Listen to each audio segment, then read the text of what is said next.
Aku terlupa nak letak sealant. Macam mana? Harga satu untuk tayar tubeless. Assalamualaikum, salam satu basikal. Aku baru je dapat dua pasang tayar brand Goodyear model Eagle F1 Super Sport R.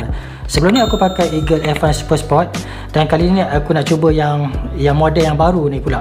Tayar ni tayar performance, road ultra high performance, untuk road time trial dan juga triathlon.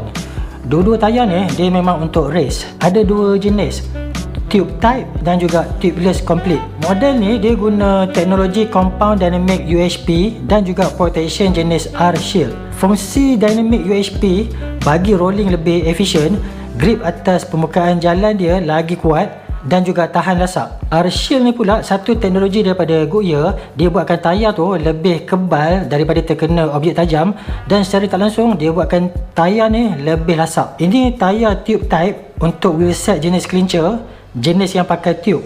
Kelebihannya kalau pancit just tukar tube je, atau tube tu tampal je.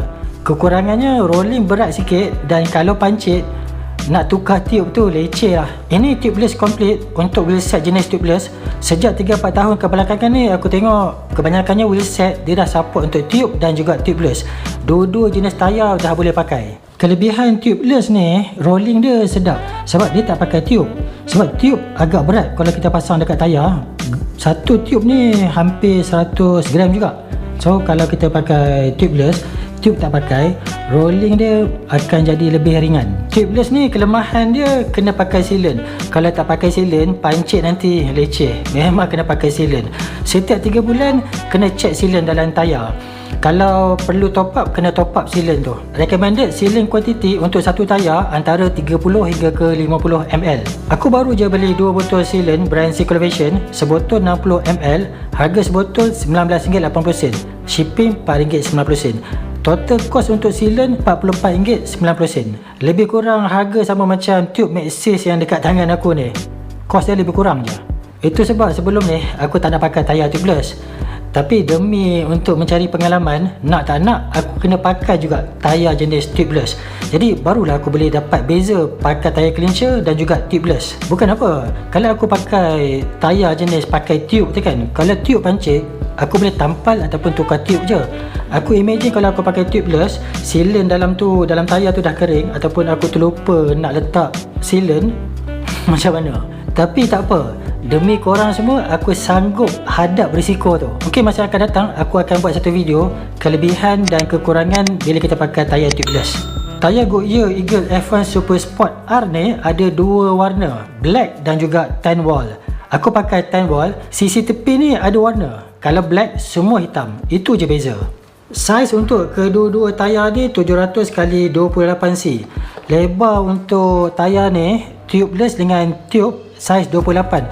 Sebelum ni aku biasa pakai saiz 23 dan juga 25, tapi kali ni aku nak try pula experience untuk pakai saiz 28mm. Berat tubeless 255 gram, untuk tayar jenis tube pula 205 gram.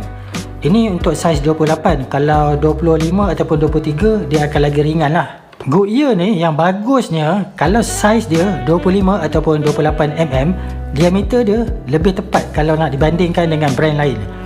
Contoh tayar Goodyear saiz 25, siap pasang isi angin ukuran dia 25mm. Kalau brand lain akan jadi 26mm. Kalau Goodyear 28mm akan jadi 28 point something mm. Brand lain mungkin dekat 29mm lebih. Maksimum angin untuk tubeless 85 PSI, untuk tube 120 PSI. Tapi yang aku perasan sekarang ni, trend untuk tubeless ramai yang dah mula pakai saiz 28, 30 dengan 32. Ini mungkin disebabkan rim internal wave model baru kebanyakan dekat pasaran ni dah cukup lebar. Harga satu untuk tayar tubeless RM249 dan untuk tube type RM209. Kalau sepasang kali dua lah. Ok, setakat ni je video untuk kali ni tentang tayar Goodyear model Eagle F1 Super Sport R.